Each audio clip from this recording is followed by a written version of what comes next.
Hello and welcome to RealTrainerTV. We are here to give you an insight into sport activities in your area across the UK and to help promote local coaches and trainers who are responsible for turning people's dreams and goals into reality. To be a real trainer means you have had the right skill, knowledge, experience and patience to make you the ultimate training partner and leader to keep your members motivated and inspired. RealTrainerTV. Real trainers, real people, real results.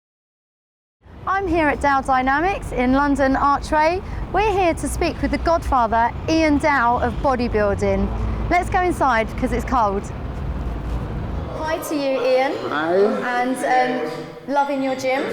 Yes, I'm glad you like it. Excellent. Our producer, Chris Burford, was so excited when he called me that we was going to be interviewing you.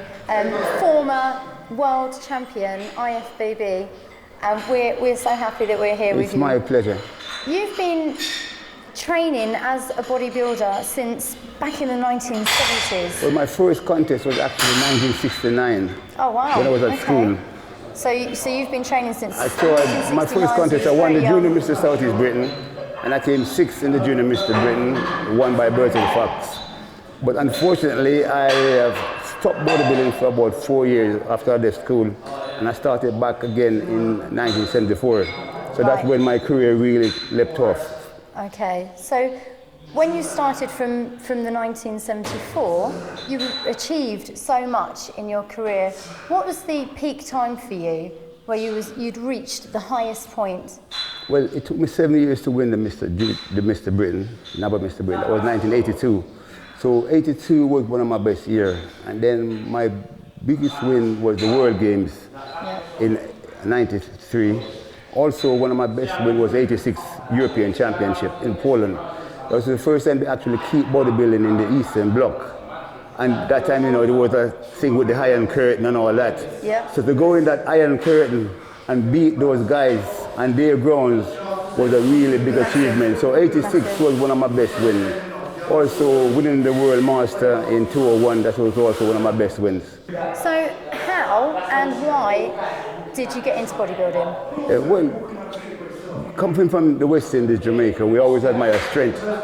And also, you have to be able to protect yourself. So obviously, I used to do boxing, martial arts, and everything else. But I got hooked in bodybuilding. And once I started, I prefer to do bodybuilding than the other sports. So I was training at my school, Brookout School, back in the 60s, 69. Yeah. And my teacher was Frank McEwen, who was a former Irish weightlifting champion.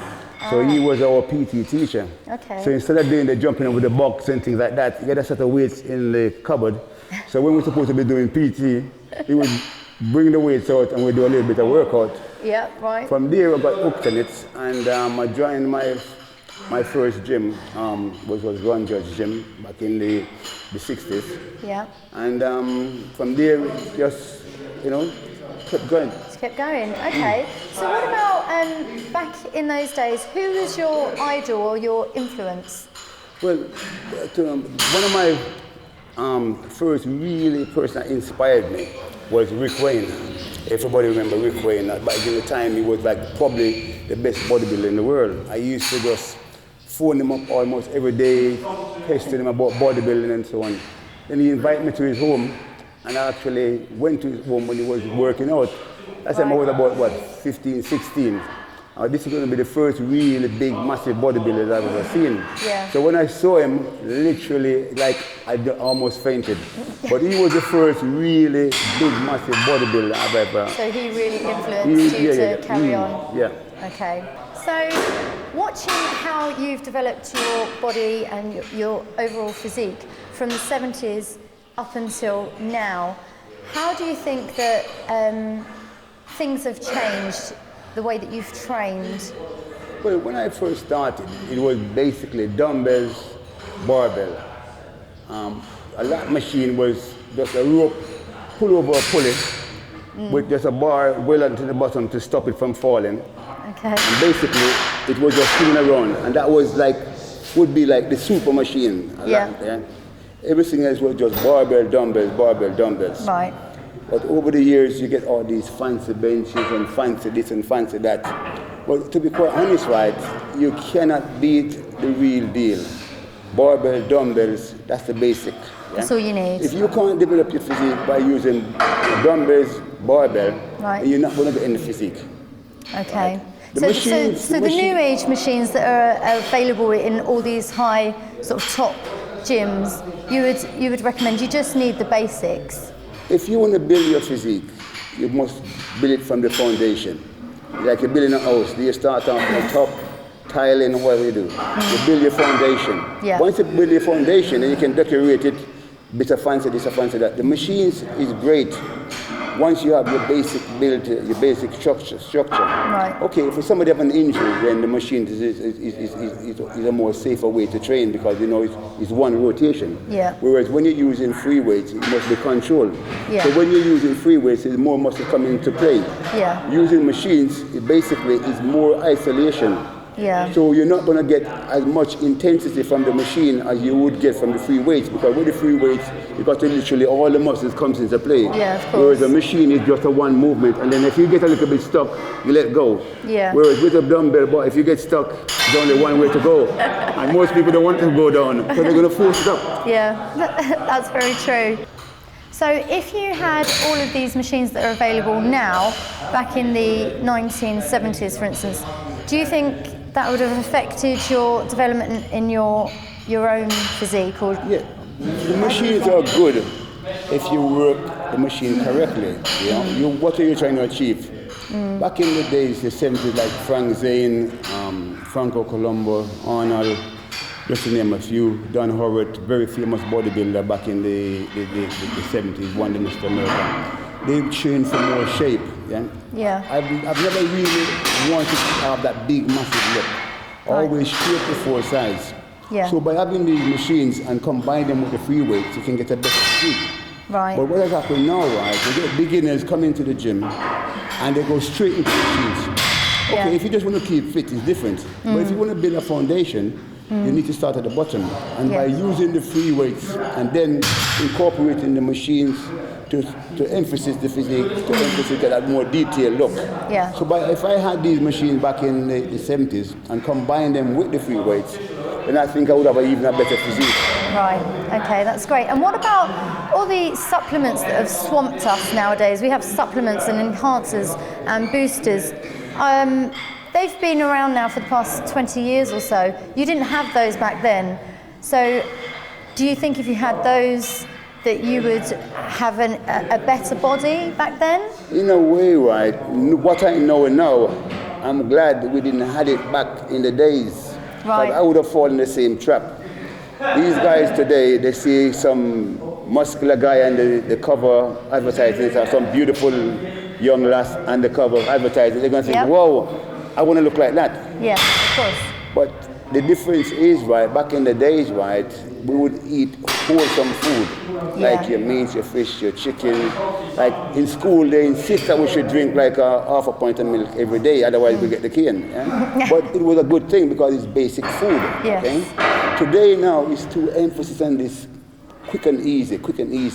Drink this, put on 10 pounds in muscles. Yeah. Do this routine, you can transform. Everybody wants a quick fix. It doesn't work. Yeah. To get result, it takes time. Yeah? And unless you're prepared to persevere and take it day by day, you're not going to get result overnight. But having said that, supplements has got their good points, but again, you've got to use it right. Correctly, It's a tool, yeah. and you must know how to use the tool. That's right. A lot of people don't have patience when they're trying to change their body or in anything, really, and that's when you start going around in a circle, isn't it? Like, for instance, if you're going to have your supplements, make sure that you have your main meal. You're doing everything and in else. between, then you have your supplements. Yeah. Like for me now, if I'm on the road when I was competing and I couldn't eat a proper meal, rather than going to eat a burger or something like that, then I would bring my protein with me and have a protein instead of going eating a burger of some kind. Yeah, something processed. Exactly. Yeah, of course. So when you was competing, what was your typical off-season diet, and also your pre-season diet? Okay. Again, I'm glad you said when you were competing. The big problem with today, everyone want to compete before they train. Everyone want to compete and they don't have a physique. Okay, if you're going to war, you're going to make sure you got bullets. Yeah. Well, this is what's happening now. They want to get on stage and they haven't got the body. So before I actually competed, I actually built a foundation. Right? Yeah. So what I did was, when I thought I was good enough to compete, I would then go and look at the guys who was competing, see what they're looking like. And then if I thought I was good enough to beat them, then I would say, yes, I'll be ready. So first of all, right, I would build that foundation. Today, the difference is to our days back in the days when I was trying to get my physique together. We used to eat like a lot more awesome food. I mean, at one stage, I was eating up to 20, 24 eggs a day. Wow. Right? And I would eat sometimes as much as maybe a pound, 2 pounds in steak, fish, chicken. The philosophy was, if you want to be big, you eat. If you want to lose weight, then you cut back. And the amount you eat. And that's how we basically did it. Yeah. So if I decide I want to get big, I just eat, train as hard as I can. If I decide I want to cut back, then what I would do, then I would just eat less. I would see myself in the mirror, and as it goes down, and I'm happy with that, then I just maintain that factor. Right. So it's all really about eating good, wholesome, raw foods, whether you're pre-season or whether you're actually off-season. It's just raw foods like So meats and fish. Pre-season, I would eat more. Yeah. When competition comes up, I do eat less. Okay. So it's simple. There's no science about that really. And today you see much larger physiques, like for instance when you look at Phil Heath compared with Arnold, now they seem to go for muscular size. Do you think that has sort of made the aesthetics of that tight look sort of disappear, See, a thing of the past? back in the days of Arnold, I mean, I think Arnold is, to me, why I would say Arnold is the greatest bodybuilder ever. It's not that what he's achieved, you know, in his private life, like governor and so on and so on, movie star, but he's a philosopher, right? He basically built his physique. So he didn't just go and try to get as big as he can. He goes and get the shape. So if you look at Arnold, to me, Arnold is still, I would say, the greatest physique ever. Yeah, because he's really sculpted his body, hasn't he? He's really sculpted it and made it tight. That detail that he's got, that look is not there today. Yeah, and that's because people have sacrificed because they want size over sort of the tightness with sort of no water retention, that kind of look. That's right. Chris and I got into bodybuilding way after you did, and one thing that we have noticed is there's a wealth of knowledge on the internet, magazines. You know, you can go anywhere and get any kind of knowledge or question answered. However, people are really struggling just with the basics of losing weight.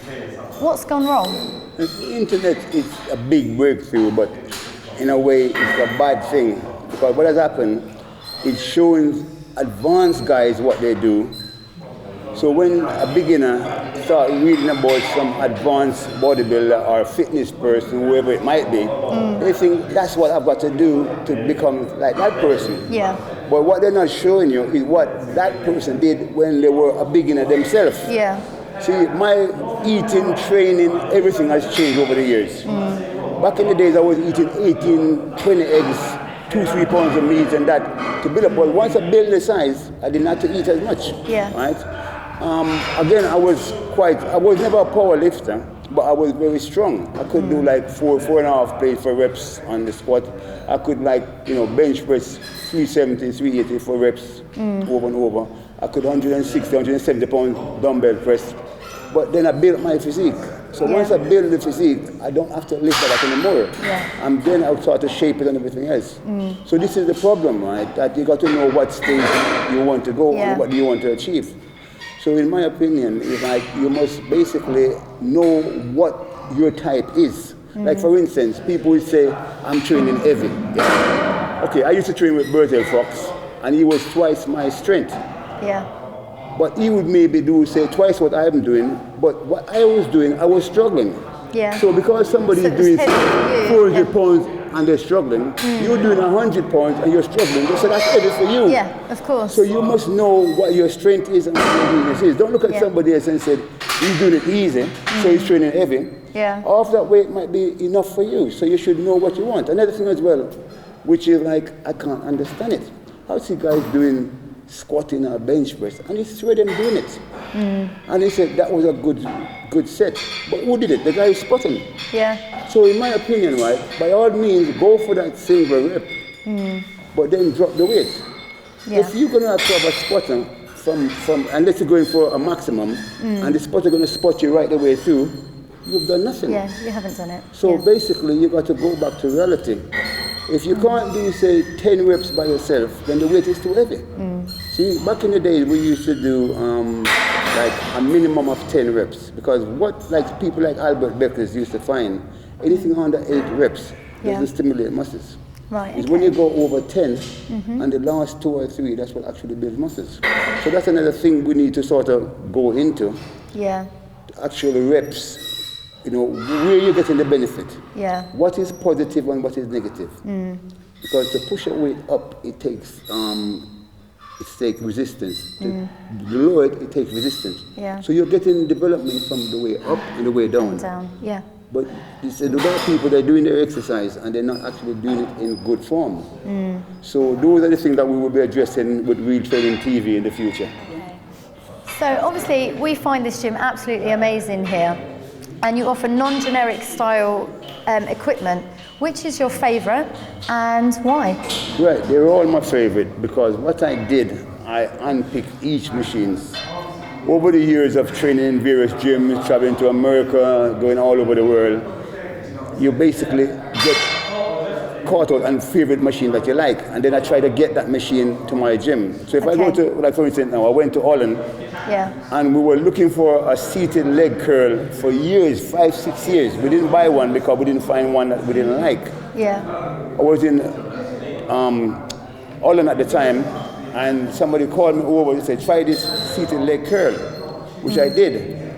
Anyway, the company was in Poland, and we didn't know who they were. So we searched, and we eventually found the company. I went over to visit the person who owns it, and there must have been 6 or 7 pieces of equipment that we like. So we just automatically just order it from whichever company range that we like.